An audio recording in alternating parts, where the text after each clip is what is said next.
Vamos lá então? Vamos lá. A gente está fazendo essa maratona do Êxodo aí. Quero dizer a vocês, aproveitar essa oportunidade, inclusive o pessoal do podcast, provavelmente na primeira semana de julho a gente vai fazer um recesso, tá? Mas só uma semaninha só, para a gente conseguir descansar um pouquinho e a gente volta, tá bom? Mas vamos ler um texto do Êxodo capítulo 25, do versículo 1 até o 8, o texto vai dizer assim, ó. Então falou o Senhor a Moisés dizendo, fala aos filhos de Israel que me tragam uma oferta alçada de todo o homem cujo coração se mover voluntariamente. Dele tomareis a minha oferta alçada, e esta é a oferta alçada que recebereis dele: ouro, prata, cobre, azul e púrpura e carmesim, linho fino, e pelos de cabra, e peles de carneiro, tintas de vermelho, e peles de texugo, e madeira de acácia, azeite para a luz, especiarias para o óleo da unção, especiarias para o incenso, pedra de ônix e pedras de engastes para o éfode e para o peitoral. E me farão um santuário e habitarei no meio de vocês. Sabe o que eu acho mais extraordinário nesse texto aqui? É que o Senhor Deus, Ele está pegando as diversidades das pessoas e está dizendo, olha, cada um de vocês vão se mover de uma maneira. Cada um de vocês vão se mover de uma maneira. E esse movimento individual de vocês vai produzir uma habitação para mim. Essa palavra é muito fantástica. Deus está dizendo, cada um traga aquilo que tem de forma voluntária. E esse movimento de vocês, com esse movimento individual, eu vou fazer algo no coletivo. Isso mostra a força da igreja. Isso mostra a força da família. E isso mostra o quão importante nós termos essa diversidade, termos as nossas diferenças. Olha só, Deus estava no meio do deserto com um povo e ele disse, olha, aquilo que vocês têm de diferente vai contribuir para que eu construa um tabernáculo para mim. Talvez você diga assim, mas nós agora estamos no tempo da graça, nós somos no tempo do Espírito, mas o apóstolo Paulo vai falar a respeito da igreja e ele trata a igreja como corpo de Cristo da mesma forma. Ele está dizendo que um corpo são pessoas diversificadas, são diferentes, e esses diferentes contribuem para a igreja do Senhor. Essa visão não é diferente dentro da sua casa.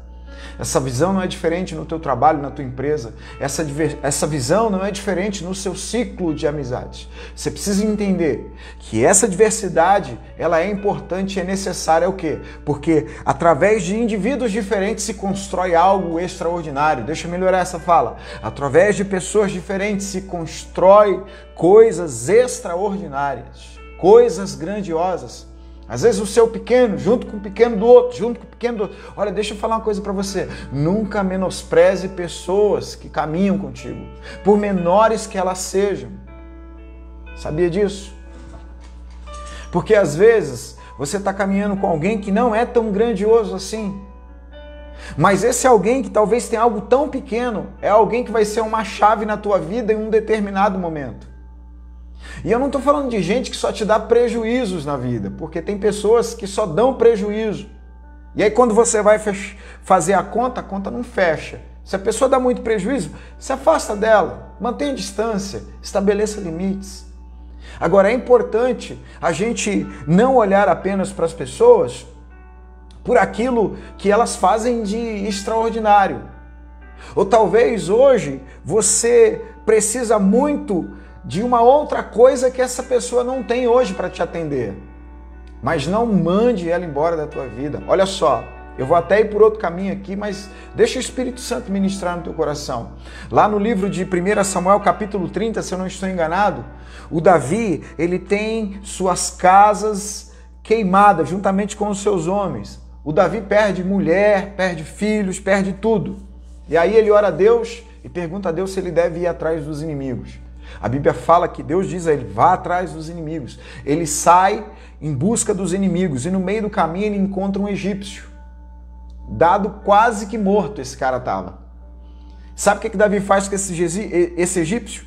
Que não tinha nada para oferecer a ele. Ele tem misericórdia desse cara, ele trata das feridas desse cara, ele alimenta esse cara. E aí depois de alguns dias, esse cara se restabelece. E quando esse cara se restabelece, é justamente esse cara que dá a orientação para que o Davi alcance os amalequitas.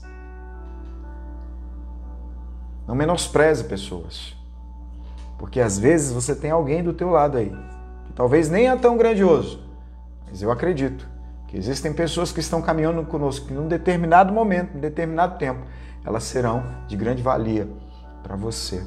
Agora, deixa eu te falar uma coisa. O texto, Deus está pedindo algo.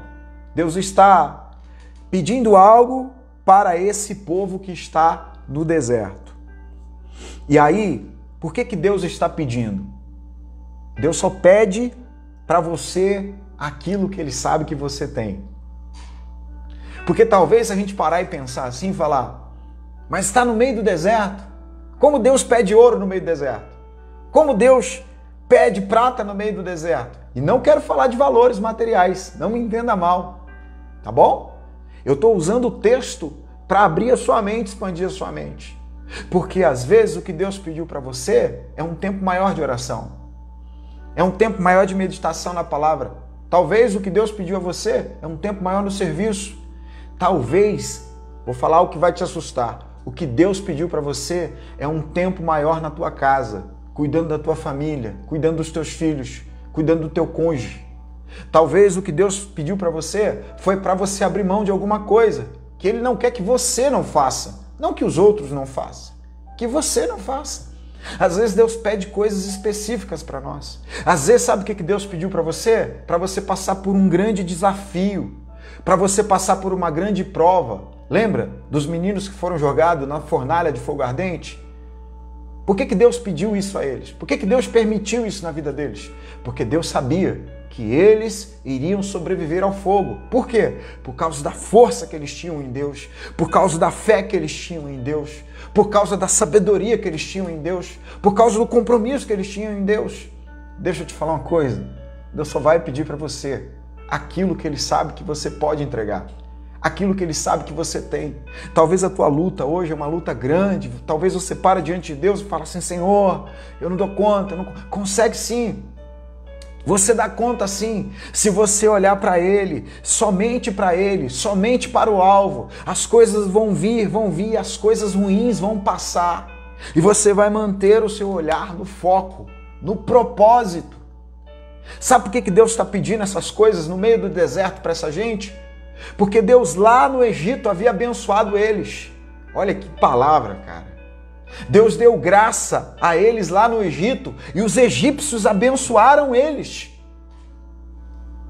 Porque tudo aquilo que Deus me dá, Deus nunca vai te dar aquilo que você não está disposto a entregar, a doar. Você está pedindo força a Deus, sabedoria? Você tem que pedir isso para a glória de Deus, para que o nome do Senhor seja glorificado. E quando você aplicar o teu coração nisso, Deus Ele vai derramar o que você pedir. Então Deus sabia que o povo tinha condições. Mas olha aqui como Deus é grandioso, gente. Olha a percepção que nós temos que ter de Deus. Deus, Ele sabe que o povo tem, e Deus Ele está pedindo, mas Ele não exige. Deus não exige. Deus fala para Moisés, é como se Deus dissesse a Moisés, Moisés, eu sei que esse povo tem, mas eu não vou exigir deles. Eu não vou ditar regras. Moisés, eu não quero nada desse povo que venha por obrigação, Moisés. Sabe o que eu quero desse povo, Moisés? Coração voluntário. Eu quero que haja voluntariado no meio desse povo. Eu quero que esse povo se mova dentro de um coração voluntário. E aí a gente precisa entrar nesse ambiente de evangelho, nesse ambiente de pregação, nesse ambiente contextual que a gente vive hoje. Por quê? A gente não tem que empurrar Jesus goela abaixo nos nossos familiares, nas pessoas que trabalham conosco. A gente não tem, sabe, que defender o nosso estilo de vida com a nossa fala. O seu estilo de vida de cristão você tem que viver. Você tem que praticar. Você não tem que entrar em discursos por causa disso. Você não tem que entrar em brigas desnecessárias por causa disso. Você sabe qual é a melhor maneira do cristão defender o evangelho? É vivendo o evangelho. Você sabe qual é a melhor maneira de você pregar o evangelho? É você viver o evangelho genuíno. E se alguém pedir para você falar alguma coisa, é claro que você tem que falar, é claro que você tem que pregar. Agora, nós não podemos ser invasivos, porque às vezes a sua forma invasiva de pregar o evangelho, você torna Jesus Cristo uma aversão na vida das outras pessoas. Por que eu estou dizendo isso? Eu não estou falando isso olhando para aquilo que eu acho. Você sabe que Jesus, enquanto esteve na terra, ele não desfrutou da aprovação total dos homens. Você sabe disso. Você sabe que Jesus foi desprezado por ele. E isso não mudou. Jesus nunca exigiu o amor de quem não queria dar amor a ele. E isso não mudou. Ainda é a mesma coisa. Por quê? Porque Jesus é algo muito precioso. Jesus não queria estar onde ele não era bem-vindo. Se as pessoas não quisessem Jesus naquele lugar, Jesus não queria estar lá. Jesus queria estar onde ele era bem-vindo. Jesus nunca impõe nada a ninguém. Jesus sempre propõe. Jesus não é joia barata. Jesus não é qualquer coisa. Jesus não é qualquer um. Jesus não é qualquer pessoa. Jesus não quer nada de você que seja forçado. Que seja, sabe, algo para você que, ai meu Deus, vou ter que fazer isso de novo. Não. E aí por isso que a gente precisa entender o que é um coração voluntário. Por quê? Coração voluntário não se move por preço, não se move por resultados. Coração voluntário se move por valores. É um valor que existe dentro dele. Eu vou amar a Deus. Por quê? Porque eu quero amar a Deus. Eu vou servir a Jesus por quê? Porque eu quero servir a Jesus, não é pelo que ele faz, não é pelo que vai acontecer. Eu vou orar a Deus, eu vou falar com Deus agora, não é porque eu estou em apuros, não é porque eu estou cheio de problemas, é porque eu quero encontrar Jesus, eu quero falar com ele. Um coração voluntário é aquele coração que se move por um valor que há dentro dele. Você não conhece gente bondosa que faz bondade de graça? Você não conhece gente generosa, misericordiosa, que faz isso sem esperar nada em troca? É esse tipo de relação, entenda de uma vez por toda, crente, é esse tipo de relação que Jesus quer estabelecer com você. Jesus não quer ter um contrato com você, um contrato imobiliário, um contrato de empréstimo, não. Jesus não quer isso. Sabe, contrato que tem cláusulas, que você faz aqui e eu faço por aqui. Não. Não tem pessoas que você ama de forma gratuita? É o que Jesus espera por você. Isso é sinal de um coração voluntário. Coração voluntário, ele se move porque ele quer só participar. Ele só quer estar envolvido. Um cristão com um coração voluntário, ele só quer estar inserido no reino de Deus. Ele só quer fazer porque ele quer participar. Você sabe qual é o resultado? Você sabe qual é o preço? É participar. É um coração voluntário. Sabe qual a recompensa de um coração voluntário? É participar. Olha, você já ouviu essa frase aqui? Olha, só o fato de eu estar aqui participando, isso para mim já é muito bacana. Você não vê gente que trabalha de forma voluntária para os famosos, para político? Por quê? Quer estar envolvido na causa, está envolvido no projeto. E quando Deus está falando assim, olha, eu quero gente que só queira participar, Moisés. Eu quero gente que tenha o valor do voluntariado. Voluntariado tem a ver com entrega. E essa entrega não é com busca no objetivo individual, é com busca no objetivo comunitário. Qual é o objetivo? É o reino. Por que você participa? Porque o meu coração é voluntário e o meu objetivo é a comunidade cristã. E volto a dizer para você, não estou falando de riqueza, não estou falando de dinheiro, porque talvez você ouviu tanto pastor distorcendo essa palavra. Eu quero falar aqui de um coração voluntário em amar a Deus, em amar a Jesus, em amar a Cristo. Tomara que essa palavra invada o teu coração. Nós estamos falando aqui de um evangelho sincero. De um evangelho sincero. De um evangelho que literalmente decidiu se mover dentro de valores, não de preços. Eu me movo dentro de valores. O que são valores, pastor? Sabe o que é valor? É quando você ama alguém, independente do que ela faça por você. Sabe o que é valor? É quando você é íntegro, independente da sociedade que você vive. Sabe o que é valor? É quando você trata com a verdade, independente se você tem pessoas mentirosas à tua volta. Isso é valor. E Jesus quer que você se mova pelos seus valores, não pelos preços, pelos tratados, pelas recompensas. Que nós possamos receber esse coração voluntário. Vamos orar. Pai, muito obrigado, porque o Teu Espírito tem trabalhado em nós, Senhor. E o Teu Espírito tem nos movido, Pai. E o Teu Espírito tem nos abastecido. Que nós possamos ter esse entendimento desse coração voluntário, Senhor. Em nome de Jesus. Nós queremos aproveitar essa oportunidade, Senhor, para orar, ó Deus, por aqueles que nesse momento, Pai, estão atravessando momentos de enfermidade.